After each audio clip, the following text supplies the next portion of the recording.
It's something I struggle with every day. It's constantly running through my mind, and it's something that needs to be acted upon now. 1 in 5 Canadians will experience mental illness in their lifetime.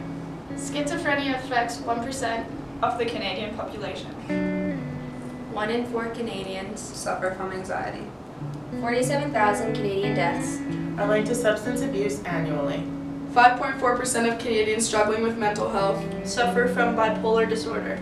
Eating disorders have the highest mortality rate of all mental illnesses, with 10 to 20% eventually dying through complications. Dealing with depression and anxiety and all mental health disorders under the spectrum is difficult. We want to be the leader in that we're educating our kids how to deal with their struggles and different mental health that they might come across, whether it's now or in the future. Put so much energy into trying to come to the rink and go to school and be happy and pretend that everything's fine when it's not, and it's exhausting to try and pretend that you're okay, and you try not to cry all the time, and just to have anyone pull you aside and say it's okay or it's going on, this is normal, just makes the world a difference to someone. And I wish I'd had that when I was at the rink crying, and I'd miss a pass and I'd be bawling in the dressing room and everyone just walked on by me. And now that people know,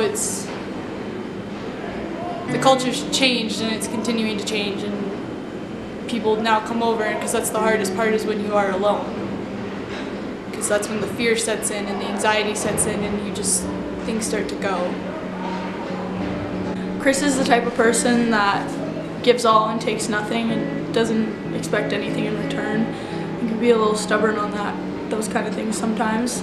I know I can speak for myself and girls on the team that she's a really big impact to everyone. She motivates you in the gym, in the classroom, on the ice, and I consider her one of my best friends, and I just love her. I think that we're doing the right thing here, and our athletes are awesome. We have a group of kids that just embrace this whole being healthy mentally as a student athlete as a component that you need to take care of.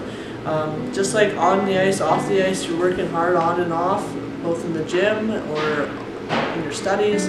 These are things that, naturally you think as a student athlete that people are taking care of, but mentally sometimes we forget about it. Sometimes we put it on the back burner, and when it shows up on us, we feel that it might be a burden if we talk about it and we put it on other people. But I don't think that's the case at all, and I think that we're doing the right thing in sharing, and we're doing the right thing in providing a safe place for kids to grow up and become young adults, and guiding them into where they need to be in life. And if they're struggling with things, it's something that we can celebrate in the end when they conquer it and they find the strength to pull through.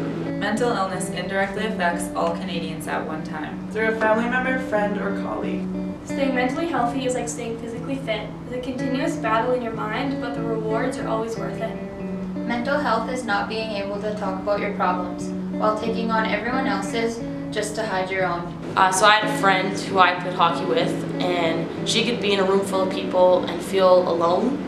So I would take it upon myself to make sure that she knew that her presence really and truly meant something. And also with knowing Krista and her situation, and it just really taught me how serious this matter is. And having this experience with it has made me feel that you have to be a true friend and even a better teammate, so you can help everyone become one together, and like I said before, make that family feeling and make her feel at home when she comes to the rink. Mental health isn't necessarily something that we need to be quiet about it, and actually we probably need to be a little bit more loud and proud about it.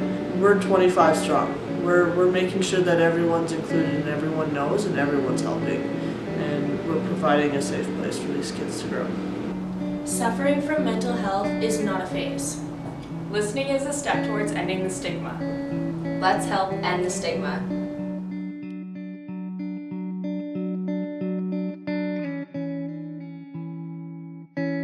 I'm Krista Wilson, and I've been battling with depression and anxiety since I was 10 years old, and I'm still a survivor of it.